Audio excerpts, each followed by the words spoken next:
अस्सलाम वालेकुम। मेरा नाम डॉक्टर अरीबा साकिब है और मैं clinical embryologist and IVF consultant हूँ Saqib fertility and IVF centre में। आज जो हम टॉपिक डिस्कस कर रहे हैं वो बड़ा इम्पॉर्टेंट टॉपिक है।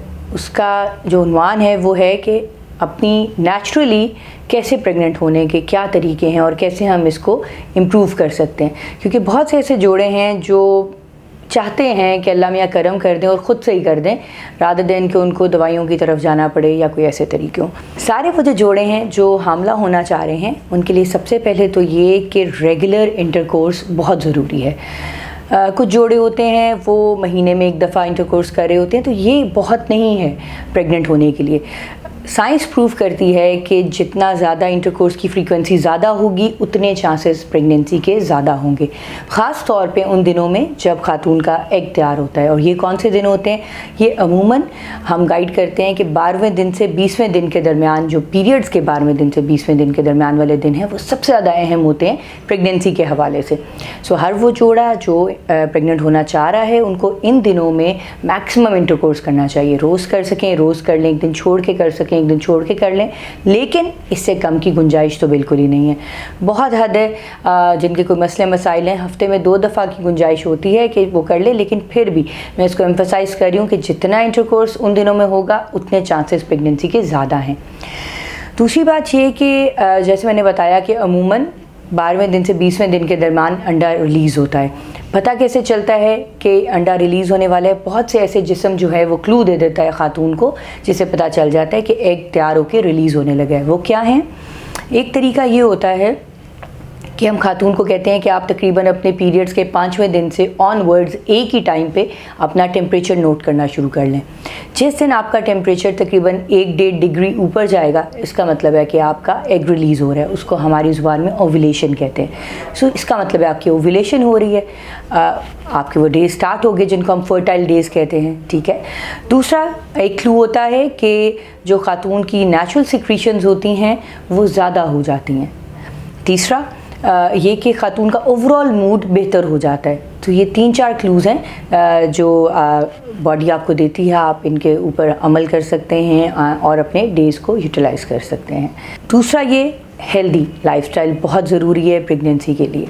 दोनों मियाँ बीवी का हेल्दी लाइफस्टाइल, किसी एक से बात नहीं बनती, क्योंकि अगर स्पर्म वीक होते हैं तब भी प्रेगनेंसी नहीं हो पाती, अगर एग्स वीक होते हैं तब भी प्रेगनेंसी नहीं हो पाती।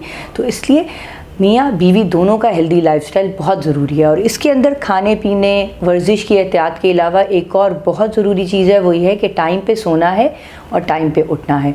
क्योंकि दोबारा रिसर्च ने ये साबित किया कि ऐसे लोग जिनकी जॉब्स ऐसी हैं, ख़ास तौर पे मर्दों की, क्योंकि सारे मर्दों की अमूमन शिफ्ट्स में जॉब्स होती हैं, कि जिनको रातों में जागना पड़ता है और कोई रूटीन नहीं होती सोने जागने की, उनके स्पर्म अमूमन वीक आते हैं और उनको प्रेगनेंसी में टाइम लगता है एज़ कम्पेयर टू दूसरे कपल्स जिनके हस्बैंड की रूटीन नॉर्मल होती है। ठीक है। सो ये तो चलें जॉब के असरात कह लें या साइड इफ़ेक्ट्स ऑफ जॉब कह लें, ये तो नहीं बदला जा सकता, लेकिन चलें जिन दिनों में नाइट शिफ्ट नहीं है उन दिनों में एटलीस्ट कोशिश करें कि टाइम पे सोएं और टाइम पे उठें। इसका टाइम पे सोने का मतलब है कि इसको रात को 11 बजे से बाद एक्सटेंड ना करें।